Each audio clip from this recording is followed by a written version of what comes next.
Okay, this is part 2 of Juliet Lamont's experience after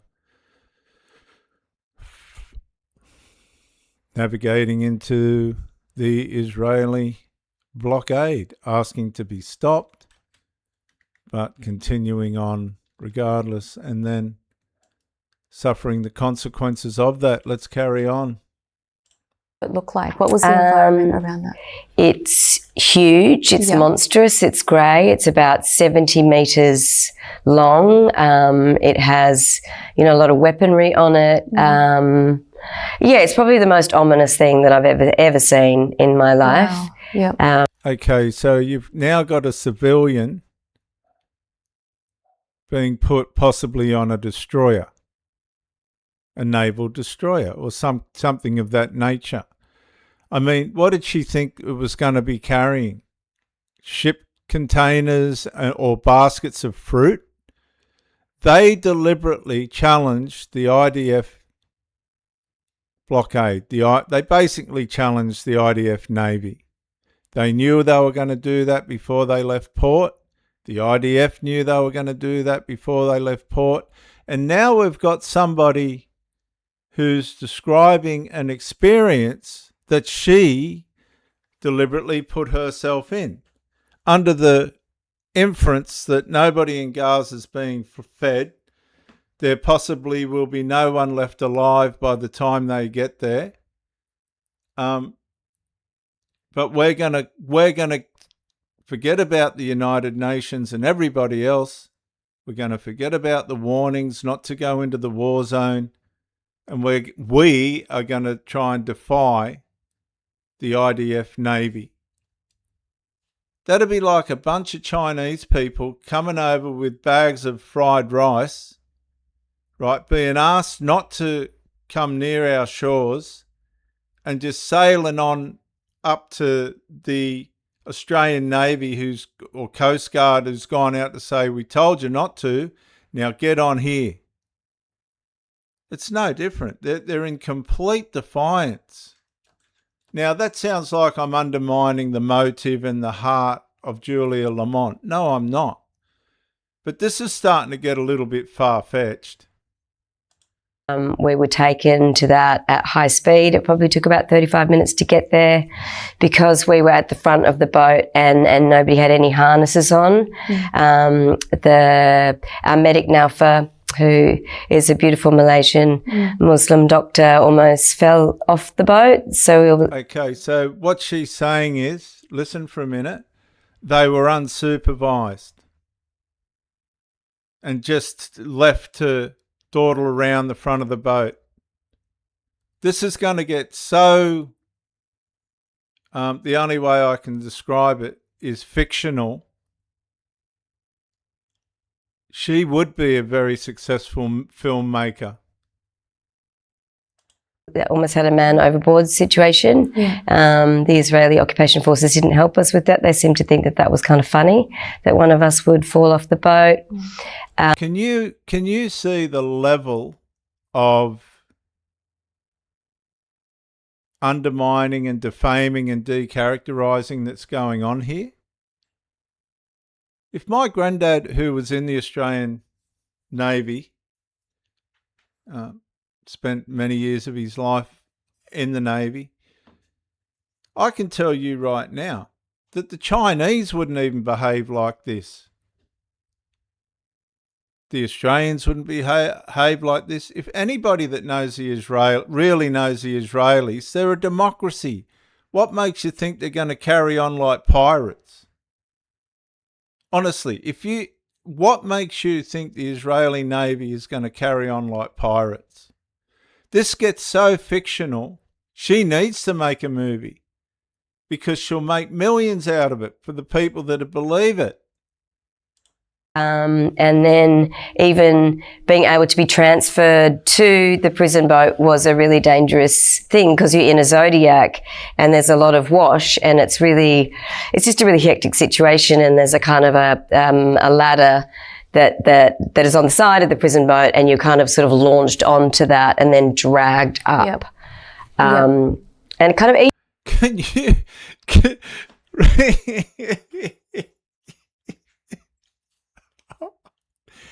Can you comprehend the cost of this? This inconvenience? And they honestly thought they were doing something humane. No. Each level of soldier or naval expert has a different uniform. So you go from sort of the khaki ones with the machine guns on our boat to then the grey uniforms, and they're larger and they're more muscular and their weaponry, you know, look more menacing, and they wear they all wear balaclavas, which, when you think about it, if they were doing something that was correct, why are they trying to hide their identities? Yeah. Okay, so she wouldn't last 5 minutes in Palestine then. She wouldn't last 5 minutes. Everybody's getting round in a burqa. Hamas wear balaclavas all day. And she's got the hide to say these military guys that are putting their life on the line, trying to sort this mess out that she's made, are there to stand over them like there's some kind of problem. All these people was an inconvenience. So they know that when the war crimes come, when The Hague starts to charge them with war crimes, they obviously don't want to be identified. Yeah, so you absolutely. do, you know that they know that this is not the right thing to do. Absolutely. Do you think there was a top-down decision to make that experience as horrific as possible for the flotilla members so that no one would come back? And do you think it actually worked? I don't think it worked. I think that the thing that the Israeli regime doesn't understand is that the Palestinian word sumud, which is resilience. Okay, so now she's a Palestinian. Is something that the 430 ordinary people that were forced to be on that flotilla because their governments were failing them. Okay, so now she's attacking Australia. Apparently Australia's failed these people, the Juliet Lamonts of this world, and the Palestinians. That's a complete and utter insult. It's got nothing to do with us, Juliet. We've got enough trouble here trying to put roofs over our children's heads. This is radical fanaticism, right? Radical fanaticism. And she's determined to completely undermine, defame, decharacterize, and incriminate the IDF. Feel more deeply than they did before they set sail.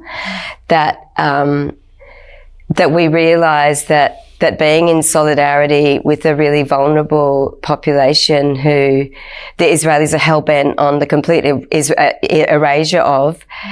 If Israel was going to erase the Palestinians, why are they giving them medical treatment? Why are they feeding them tons and tons of food? I mean, this is just radicalism. To the deck, I was cable tied, my ankles were shackled.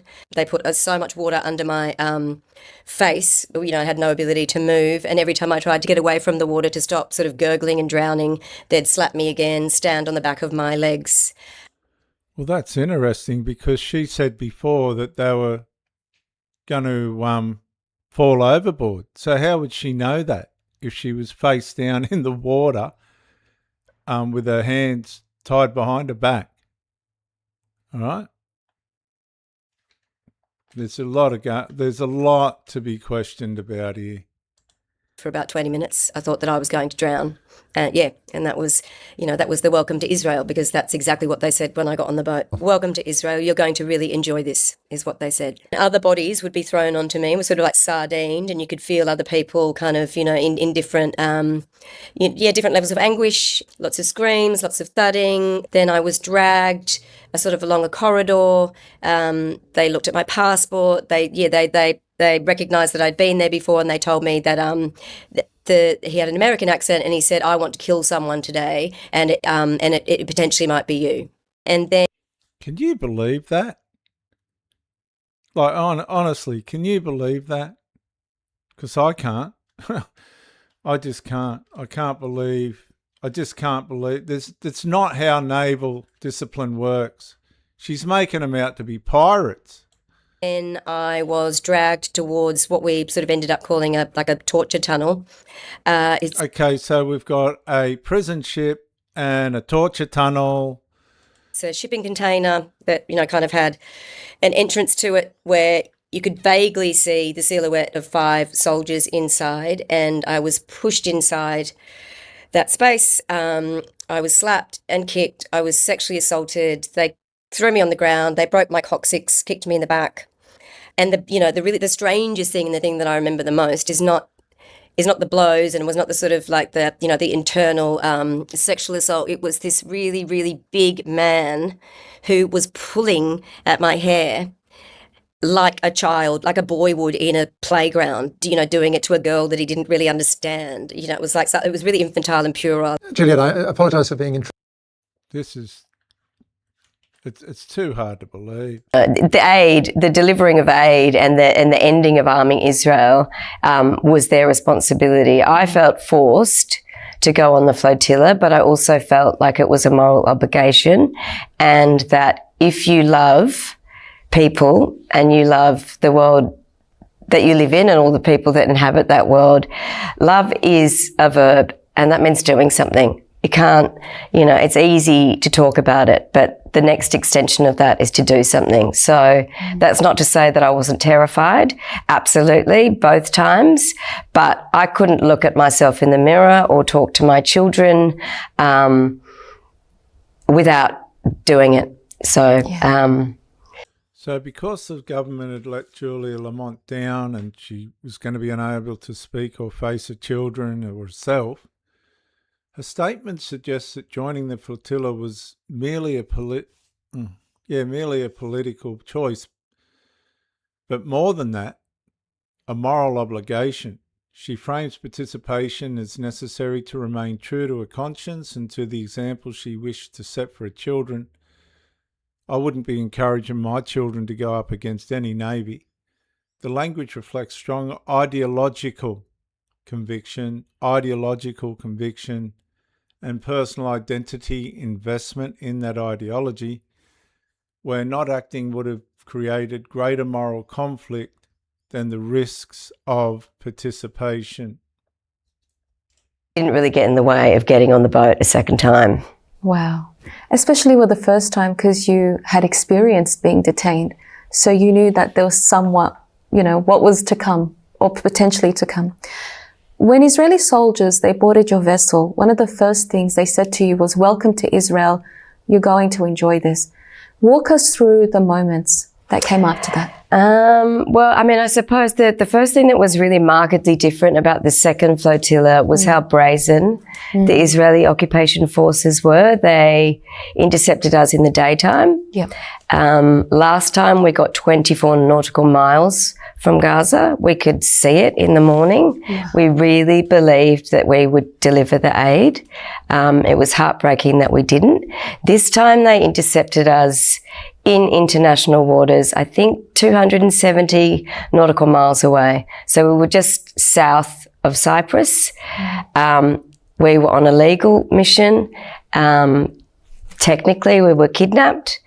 It's an act of piracy to board and intercept a humanitarian vessel that is carrying baby food. We had prosthetic limbs for children.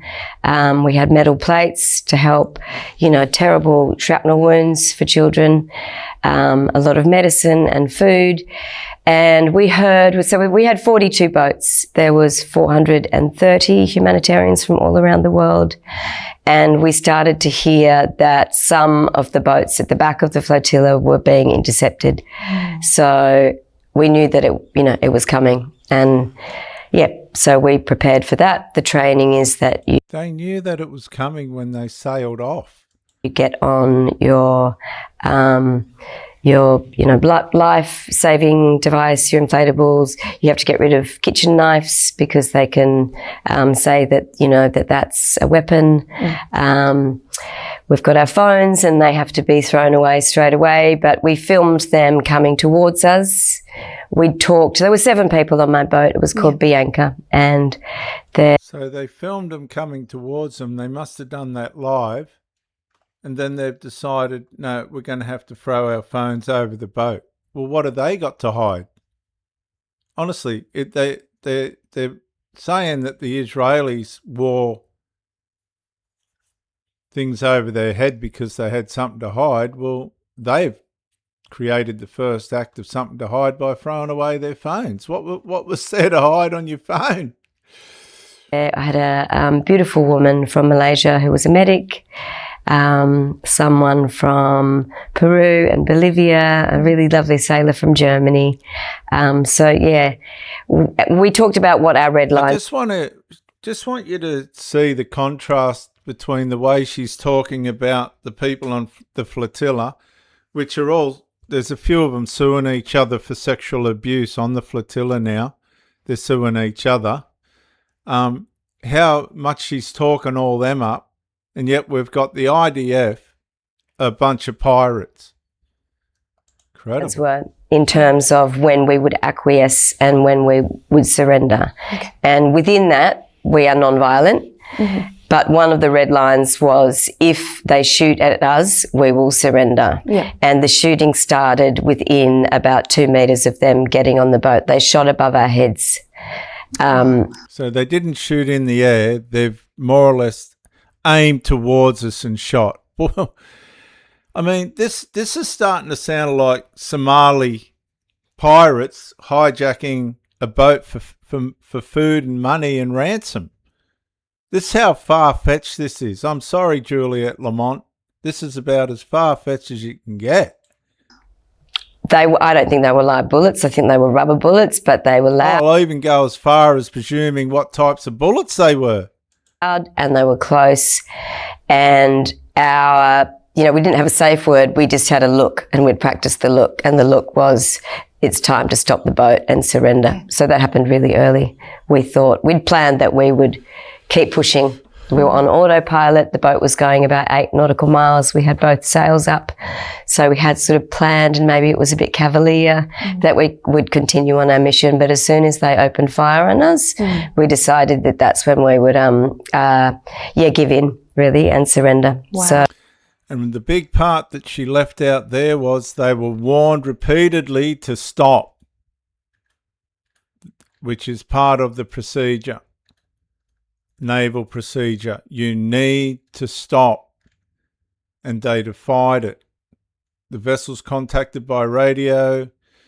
It's informed that it's approaching a restricted area or blockade zone, and it's instructed to alter course or proceed to an alternative port. And if they refuse to do that, naval forces will physically intercept. They knew this, but she's not telling you that. They were in complete defiance. So they boarded the boat. They took all of us to the bow of the ship, and then they also in the training, you're not allowed to reveal who the captain is, because normally the captain is they decide that the captain is the organizer and they get tortured more. Oh, they target the captain. Then they target the captain. Yep.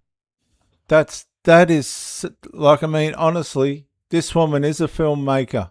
I was the organizer on that boat, which in a way is kind of also just as bad. But that's interesting, isn't it? Just as bad.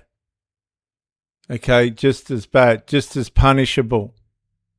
Right? These people knew they were going to be punished, viewers. I mean, you'd have to be completely ignorant to think that what they were doing was really sane.